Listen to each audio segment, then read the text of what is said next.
یہ ہماری کمٹمنٹ ہے مذہبی یہودیوں کے ساتھ کہ ہم یہاں پر جو ہے ٹیمپل بنائیں گے، تھرڈ ٹیمپل، ہیکل سلیمانی کی تیسری مرتبہ تعمیر یہاں ہوگی۔ لیکن ظاہر بات ہے فلسطینی کیسے مان لیں، مسلمان کیسے مان لیں؟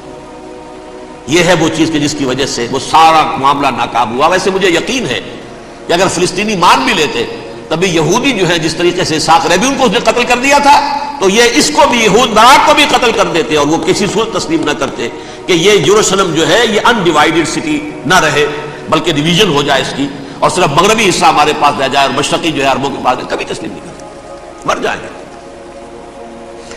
اب دیکھیں اس وقت شکل کیا ہے۔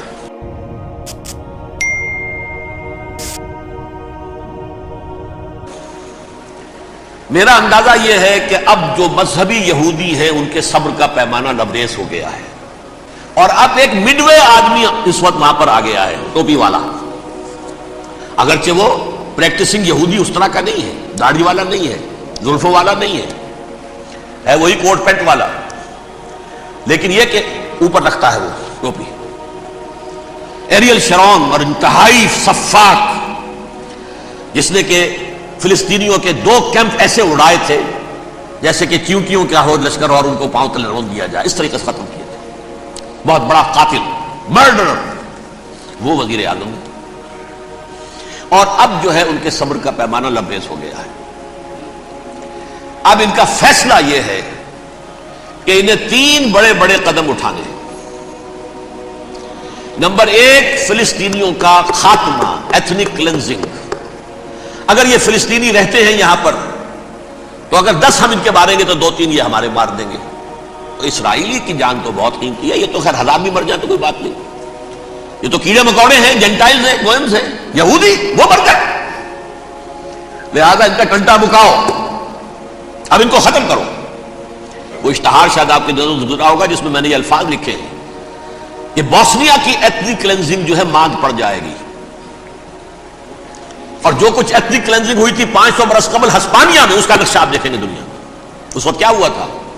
عربوں کو، مسلمانوں کو یا جلا دو، قتل کر دو، یا جہازوں میں ان کو ڈمپ کر ہوئے اور لے جا کر شمالی افریقہ کے ساحل کے اوپر اتار دو اور ڈمپ کر دو۔ ایک بچہ بھی نہیں رہنے دیا تھا ہسپانیہ میں۔ 1492 میں سقوط غرناطہ ہوا ہے، اور اس کے بعد 10 سال کے اندر اندر ایک ایک بچہ مسلمانوں کا ختم کر دیا۔ یہ ہے فیصلہ ان کا۔ اب بہت بڑا قدم وہ اٹھانے پر مجبور ہے۔ کب تک آپ رہیں گے؟ ہمارے لوگ مارتے ہیں، 16 نوجوان ہمارے مار دیے، لیکن آج گھر تھا اس میں ایک چلا گیا فلسطینی، بم اپنے جسم سے باندھ کر وہاں اڑا دیا، خود بھی اڑ گیا، 16 ان کے نوجوان اڑ گئے۔ لہذا یہ چیز ان کے لیے ناقابل برداشت ہے، ان کے صبر کا پیمانہ اب لبریز ہو رہا ہے۔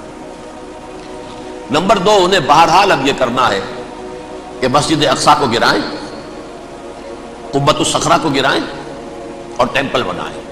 یہ انتفاضہ جو اب شروع ہوا 1 سال پہلے سے، یہ شیرون نے دورہ کیا تھا، مسجد اقصی میں گیا تھا، اور اس نے 3rd ٹیمپل کی تعمیر کے لیے ایک پتھر جو ہے بنیاد کا پتھر رکھنے کا ارادہ ظاہر کیا تھا، جس پر فلسطینی نوجوان اٹھے، وہ اینٹیں لے کر اور روڑے لے کر، اور اس وقت سے یہ سلسلہ چل رہا ہے۔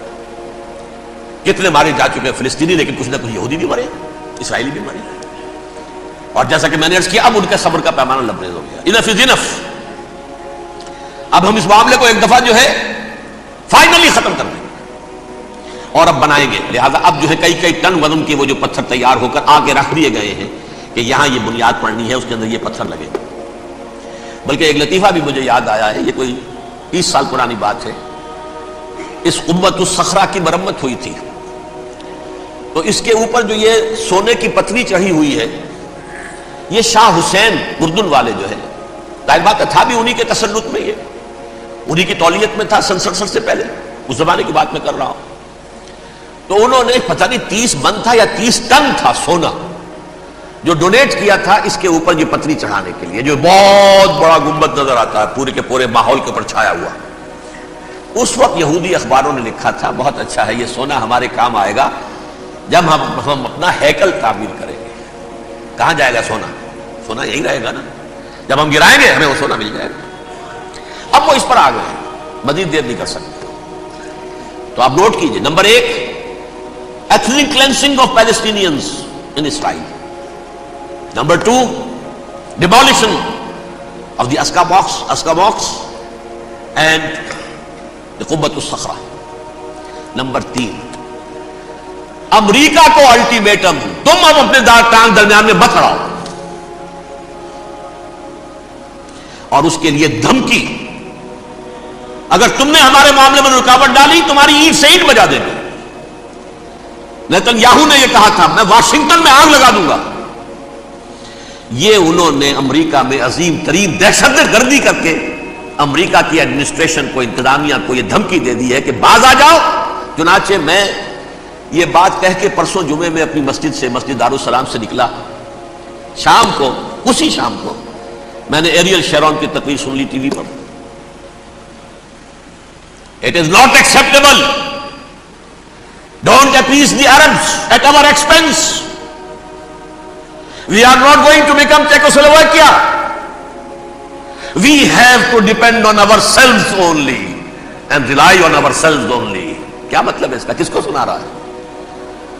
امریکہ بہادر، ہم تمہارے محتاج نہیں ہیں، ہم تمہارے ٹکڑے اڑا دیں گے، ٹکڑے کر دیں گے تمہارے، تم بیچ میں آؤ تو صحیح ہم، اور دیکھ لو ایک نشانی ہم تمہیں دکھا دیتے ہیں۔ مجھے 100% یقین ہے یہ پورا ہسٹوریکل پروسیس، اور جس جگہ یہ پہنچ گیا ہے، جس کریٹیکل پوائنٹ تک یہ پہنچ چکا ہے، یہ جو بھی حملہ ہوا ہے ورلڈ ٹریڈ سینٹر پر اور پینٹاگون پر، یہ اسرائیل کا کام ہے۔ اسرائیل سے کم تر کسی ادارے کے لیے ممکن ہی نہیں، اس لیے کہ اسرائیل کے ایجنٹ امریکہ کے پورے نظام کے اندر جو ہے گھسے ہوئے موجود ہیں، ہر جگہ موجود ہیں۔ جیسے سرطان کا پھوڑا ہوتا ہے پورے جسم میں وہ اپنی جڑیں جما لیتا ہے، ایسا ہے وہ۔ پوری ایڈمنسٹریشن، پوری اکانومی، تمام ذرائع ابلاغ، پرنٹڈ میٹر ہو یا یہ کہ الیکٹرانک میڈیا، سب ان کے قبضے میں، ڈیفنس کا سارا معاملہ ان کے قبضے میں ہے۔ کوئی اور طاقت یہ کر ہی نہیں سکتی۔ امریکہ، اس کے سیکیورٹی کے معاملات تہ در تہ، دائرہ اندر دائرہ، اس دائرے تک 100 میل تک کوئی جہاز آ جائے گا اگر کہیں جو کہ ان آئیڈینٹیفائی ہو تو یہ ہو جائے گا، اس سے آگے آگے تو یہ ہو جائے گا، اس سے آگے، اور وہ آ رہا ہے، چلا آ رہا ہے، پینٹاگون پر آ گیا ہے اور 1 گھنٹے بعد آیا ہے۔ پہلی اسٹرائک جو ہوئی ہے ورلڈ ٹریڈ سینٹر، اس کے 1 گھنٹے کے بعد پینٹاگون پر آ گیا۔ پینٹاگون وہ تو یوں سمجھیے ان کی مملکت کا حساس ترین دفاع کا مرکز، اور اس کا 1/3 حصہ جلا کے راکھ کر دیا انہوں نے۔ یہ دھمکی دی ہے، لیکن اس سے ان کے پیش نظر مقاصد کیا تھے؟ 3۔ اس دہشت گردی کے 3 مقاصد۔ فوراً اس کا رخ موڑ دینا اسامہ اور اس کی القاعدہ کی طرف،